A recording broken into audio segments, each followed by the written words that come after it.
వనస్థలిపురంలో RS brothers mega shopping mall Akkineni Naga Chaitanya మరియు Sobhita గార్లచే September 26న ఘన ప్రారంభం.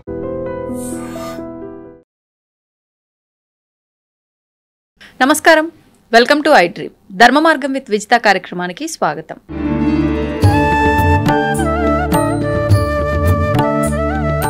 ప్రస్తుతం మనతో పాటు ఉన్నారు ప్రముఖ ఆధ్యాత్మికవేత్త, హనుమత్ మరియు శ్రీ విద్యా ఉపాసకులు బ్రహ్మశ్రీ శివయోగి సిస్లా జయశంకర్ గారు. ఇప్పుడు గురుగారితో మాట్లాడి అసలు లలితా సహస్రనామం అంటున్నాము, మరి ఈ లలితా సహస్రనామము ఎలా వచ్చింది, అసలు ఎవరికి చెప్పారు, సహస్రము అంటున్నాం, అసలు సహస్రము అంటే ఏంటి, వీటికి సంబంధించిన విషయాలు ఇప్పుడు గురుగారితో మాట్లాడి తెలుసుకునే ప్రయత్నం చేద్దాం. నమస్కారం గురుగారు. గురుగారు, మరి లలితా సహస్రనామం అని మాట్లాడుకుంటున్నాము, పారాయణ చేస్తున్నాము, అన్ని రకాల నియమాలు పాటించాలంటున్నాము. అసలు ఈ లలితా సహస్రనామం ఎవరికి బోధించారు, అసలు ఎలా మనకు తెలిసింది, సహస్రము అంటున్నాం, మరి సహస్రము అంటే ఏంటి, ఈ విషయాలు మాట్లాడుకుందాం. తప్పకుండా. ఈ లలితా సహస్రనామ స్తోత్రాన్ని సాక్షాత్తు పరమేశ్వరుడైన దక్షిణామూర్తి స్వరూపంలో ఆయన విష్ణుమూర్తి అంశ అయిన హయగ్రీవుడికి బోధించారు. శివుడి అంశ అయిన దక్షిణామూర్తి స్వామి విష్ణుమూర్తి అంశ అయిన హయగ్రీవుడికి ఈ లలితా సహస్రనామ స్తోత్రాన్ని బోధించారు. హయగ్రీవ స్వామి ఈ స్తోత్రాన్ని అగస్త్య మహామునికి బోధించారు.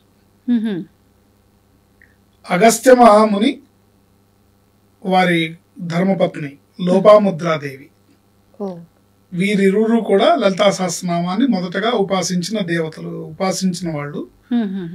వీరిరువురు ఈ లలితా సహస్రనామానికి గురుస్వరూపంగా మనం చెప్పుకోవచ్చు. అగస్త్య మహర్షి, లోపాముద్రాదేవి, వీరిరువురు కూడా లలితా సహస్రనామ స్తోత్రానికి గురువులు. వాళ్ళే లోకానికి అందించారు. మరి ఇప్పుడు వీళ్ళు గురువులు అంటే మనం ఏ పని చేసినా మొదట భగవంతుడి కన్నా ముందుగా గురువుకే మనం నమస్కారం చేసుకుని వాళ్ళని తలుచుకొని మొదలు పెడితే ఆ గురు బలం వల్ల మనకు ఆ పని సక్సెస్ అవుతుంది అంటారు. ఇప్పుడు లలిత పారాయణ చేసేటప్పుడు కూడా ఒక్కసారి వీళ్ళు ఇరువురికి కూడా నమస్కారం చేయాలి. లలితా సహస్రనామ స్తోత్ర పారాయణ చేసేటప్పుడు అగస్త్య మహామునికి, లోపాముద్రాదేవికి, హయగ్రీవ స్వామికి, దక్షిణామూర్తికి, నలుగురికి చేయాలి.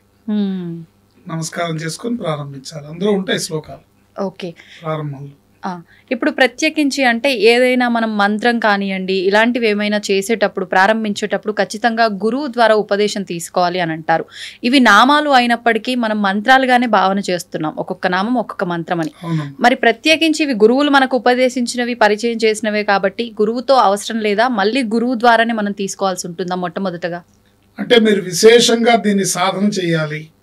లలితా సహస్రనామ స్తోత్రం యొక్క విశేషమైన ఫలితాన్ని మనం అందుకోవాలి, అమ్మవారిని చేరుకోవాలి, పరిపూర్ణంగా దీని యొక్క భావాన్ని సంగ్రహించాలి, పరిపూర్ణంగా మనం దీన్ని అర్థం చేసుకోవాలంటే గనక గురుముఖత తీసుకొని ఏ పదాన్ని ఎలా పలకాలో అలా సాధన చేస్తే అద్భుతమైన విద్య శ్రీ లలితా విద్య, దీన్ని శ్రీ లలితా విద్య అంటారు. అద్భుతంగా మనకి అబ్బుతుంది. గురుముఖత తీసుకున్నది మనకి తొందరగా అబ్బుతుంది.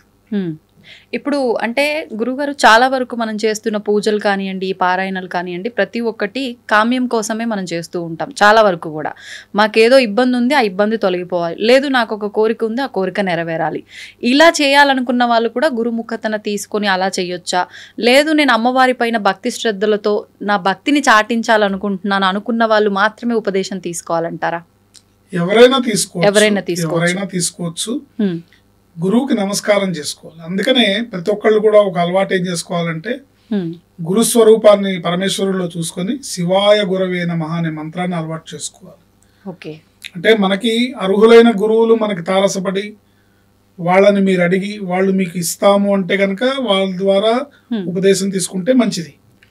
లేకపోతే పార్వతీ పరమేశ్వరులనే గురుస్వరూపంగా భావించి అగస్త్య మహాముని, లోపాముద్రాదేవుల్ని గురుస్వరూపంగా భావించి వాళ్ళకి నమస్కారం చేసుకొని మనం నేర్చుకోవచ్చు. ఓకే, మరి సహస్రము అంటున్నాం, అసలు ఏంటి సహస్రము అంటే ఏంటి? సహస్రము అంటే పైకి కనపడే అర్థం 1000 అని. కానీ సహస్రం అంటే శాస్త్రంలో చెప్పిన అర్థం ఏంటంటే అనంతము అని అర్థం. అబండెంట్, లిమిట్ లేదు, అబండెంట్ అని అర్థం. సహస్రం అన్నది అంటే అనంతవాచక శబ్దం, అనంత తత్వానికి సంకేతం. విశ్వం, సహస్రం, శతం, సర్వం ఇవన్నీ అక్షయతత్వాన్ని చూపిస్తుంటాయి, అనంతత్వాన్ని తెలియజేస్తాయి. అనంత భగవతత్వాన్ని అనుసంధానం చేసిన ఫలితం ఈ సహస్రనామ స్తోత్ర పారాయణం వల్ల మనకు దొక్కుతుంది. గురుగారు, మరి ఇప్పుడు ఇది అమ్మవారికి సంబంధించిన ఈ లలితా సహస్రనామాలు శ్రీ విద్య అని చెప్పన్నారు. ఇందాక ఉపాసనా పరంగా తీసుకొని మనం ఇదంతా చేయటం, ఇదంతా కూడా ఒక విద్యతో సమానమైంది. ఇప్పుడు ఈ శ్రీ విద్యకు సంబంధించి సూత్ర గ్రంథం ఏదైనా ఉందా? శ్రీ విద్యకి సూత్ర గ్రంథమే ఈ లలితా సహస్రనామ స్తోత్రం. శ్రీ విద్యలో ఉన్న మంత్రాలు, ఆ మంత్రాల యొక్క అర్థాలు, భావాలు అన్నీ కూడా ఈ లలితా సహస్రనామ స్తోత్రంలో ఉన్నాయి. ఓకే, మరి ఇప్పుడు శ్రీ విద్యలో ప్రత్యేకించి అక్కడ ఎన్ని అంటే నామరూపంలో ఉంటాయా, మంత్ర రూపంలో? ఇక్కడ చూసుకుంటే మనకు నామరూపంలో ఉన్న మంత్రాలు, అక్కడ మహామంత్రాలు ఉంటాయి. అవి శ్రీ విద్య అనేది విడిగా గురుముఖత, గురు పరంపరలో మనం నేర్చుకొని ఉపదేశం తీసుకొని చేయాల్సిన మంత్రాలు. ఓకే, అంటే ఈ రకంగా మనం లలిత చేసినట్టుగా చేసినంత ఇదిగా చేయటం కాదు. అక్కడ మంత్రాలు అన్ని రకాల దేవతలు అమ్మంటే అమ్మవారు సింహాసనంలో ఉంటారు. శ్రీమాత, శ్రీ మహారాజ్ఞి, శ్రీమత్ సింహాసనేశ్వరి, చిదగ్నికుండ సంభూత, దేవకార్య సముద్యత. ఆ అమ్మవారు రాజరాజేశ్వరి రూపంలో సింహాసనం మీద విరాజిల్లుతూ ఉంటే ఆవిడ చుట్టూ ఉండే దేవతలు, వాళ్ళ యొక్క విశేషాలు, వాళ్ళతో పాటు వాళ్ళ మంత్రాలు, వాళ్ళకి సంబంధించిన మంత్రాలు, వాళ్ళకి సంబంధించిన ఉపాసన, అవన్నీ అన్ని ఉపాసన చేసి ఆవిడ దగ్గరికి చేరాలన్నమాట. మనం అంటే ఒక సీఎం గారి దగ్గరికి వెళ్ళాలంటే, లేకపోతే ఒక రాష్ట్రపతి దగ్గరికి వెళ్ళాలంటే మనం ఎన్ని స్టేజెస్ లో దాటి గేట్ బయట సెక్యూరిటీ దగ్గర నుంచి లోపల పిఎస్ ఆఫీసు, పర్సనల్ సెక్రటరీ, అక్కడి నుంచి అట్లా అన్ని రకాల వింగ్స్ దాటుకుంటూ ఎలా వెళ్ళి ఎలా అయితే ఫైనల్ గా రాష్ట్రపతిని కలుస్తామో, అట్లా శ్రీ విద్య అంటే అమ్మవారి దగ్గర ఉండే పరివార దేవతలు అంతే, మొత్తం అందరు దేవతలు ఎవరెవరు ఉంటారో ఆ దేవతలందరికి సంబంధించిన మహామంత్రాల సమాహారమే శ్రీ విద్య. ఓకే, అంటే ఇన్ని రకాల క్వాలిటీస్, ఒక రకంగా అర్హతలు ఈ రకంగా ఉండాలి శ్రీ విద్యకి. మరి లలిత చేయడానికి కూడా ఇలాంటి అర్హతలు ఏమైనా చూసుకోవాలంటారా గురుగారు? తప్పకుండా చూసుకోవాలి. ఎవరికి అర్హత ఉంటుంది ఇది చేయడానికంటే సావధానం ఉన్న వాళ్ళు చేయాలి. ఎవరు చేయొచ్చు ఎవరు చేయకూడదు అనే ప్రశ్న వేసుకుంటే సావధానం అంటే ఏకాగ్రత. అంటే డిస్టర్బ్డ్ గా మీ పని మీరు వంట చేసుకుంటూ చదువుకుంటూ యాంత్రికంగా చదువుకుంటూ పోవటం వెళ్ళిపోయిన వాళ్ళకి పనికిరాదు. ఏకాగ్రతగా చేయాలి. అలాగే సంసిద్ధత అంటే సిద్ధపడి ఉండాలి. అమ్మవారి యొక్క భక్తిని, అమ్మవారిని చేరుకోవడానికి, అమ్మవారి పాదాల చెంతకి మన ప్రయాణం సాగించడానికి, చేరుకోవడానికి సంసిద్ధత ఉన్న వాళ్ళు మాత్రమే చేయొచ్చు. భక్తి, అమ్మ పైన భక్తి ప్రధానం. శ్రద్ధ, శాస్త్ర ప్రమాణం మీద విశ్వాసం ఉండాలి. అమ్మవారి పైన భక్తి ఉండాలి, శాస్త్ర ప్రమాణం మీద విశ్వాసం ఉండాలి. ఇది ఎందుకు అదెందుకు అని క్వశ్చన్స్ కాకుండా శాస్త్రం ఇది చెప్పింది ఇది చేయాలి అన్న విశ్వాసం. అంటే శాస్త్రం ఏం చెప్తే అదే ఫైనల్. దాన్ని క్వశ్చన్ చేయకుండా ఉంటేనే వాళ్ళకి మాత్రమే ఈ లలితా సహస్రనామ స్తోత్ర పారాయణం. ఏకాగ్రత ఉండాలి, అట్లాగే శ్రద్ధాభక్తులు ఉండాలి, అమ్మవారి పైన భక్తి ఉండాలి, శాస్త్రం మీద విశ్వాసం ఉండాలి, అమ్మవారిని చేరుకోవాలి అనే ఒక సంసిద్ధత అంటే ఒక కమిట్మెంట్, ఒక సంకల్పం వీళ్ళకు ఉండాలి. ఉన్నప్పుడే వాళ్ళు మాత్రమే చేయగలుగుతారు. అంటే ఖచ్చితంగా ప్రతి ఒక్క ఉద్యోగంలో ఎలిజిబిలిటీస్ అవన్నీ చూసుకున్నట్లు అమ్మవారి విషయంలో కూడా ఏదైనా మొదలు పెట్టాలంటే ఇవన్నీ చూసుకోవాల్సిందే. మనం ఒక సీఎం దగ్గరికి వెళ్ళాలంటేనే ఒక అపాయింట్మెంట్, లేకపోతే ఒక మనం దేని ఏ పని మీద వస్తున్నాము ఏంటి, మనకు అపాయింట్మెంట్ ఇవ్వచ్చా లేదా అని ఒక హోదా ఉన్న పర్సన్ కి చూసుకున్నప్పుడు ఈ 14 ఈ అనంత కోటి విశ్వానికి సృష్టికర్త అయిన ఆది పరాశక్తి అమ్మవారు, ఆవిడని రీచ్ అవ్వాలంటే ఎన్ని అర్హతలు ఉండాలి మనకి. వాస్తవం గురుగారు. మరి ఇప్పుడు గురుగారు, ఇప్పుడు లలిత పారాయణం చేయటం పైన విశ్వాసము, భక్తి ఉండాలి, అదే విధంగా చేయాలన్న తపన ఇవన్నీ ఉండాలి. చేస్తున్న వారు ప్రత్యేకించి వాళ్ళు మొదలు పెట్టారు, ఎవ్రీడే చేసుకుంటూ వెళ్ళిపోతారు, అది వేరే విషయం. కొంతమందిలో ఎలా అంటే ప్రత్యేకమైన రోజుల్లో కనుక మనం చేసినట్లయితే ఎక్కువ విశేషమైన ఫలితం అంటూ ఉంటారు.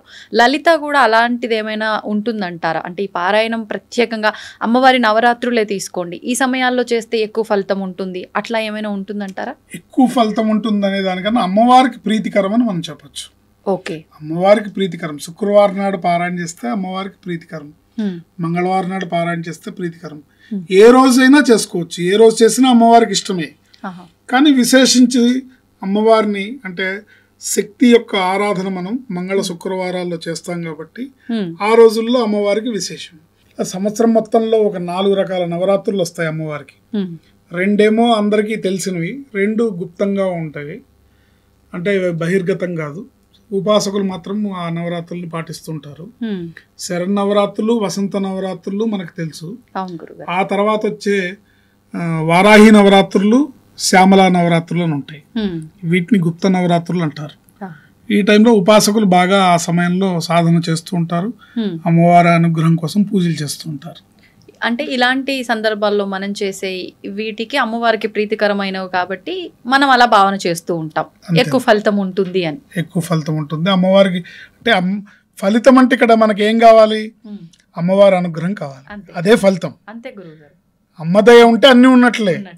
అంటే సపరేట్గా లిస్టు ప్రకారం నీకు కార్ ఇస్తాను, నీకు బంగ్లా ఇస్తాను, నీకు నగా నట్రా ఇస్తాను, నీకు పొలం పుట్రా ఇస్తాను అని అక్కర్లేదు. అమ్మదయ ఉంటే అన్నీ ఉన్నట్లే. కాబట్టి మనకు కావాల్సింది ఏంటి? అమ్మదయ.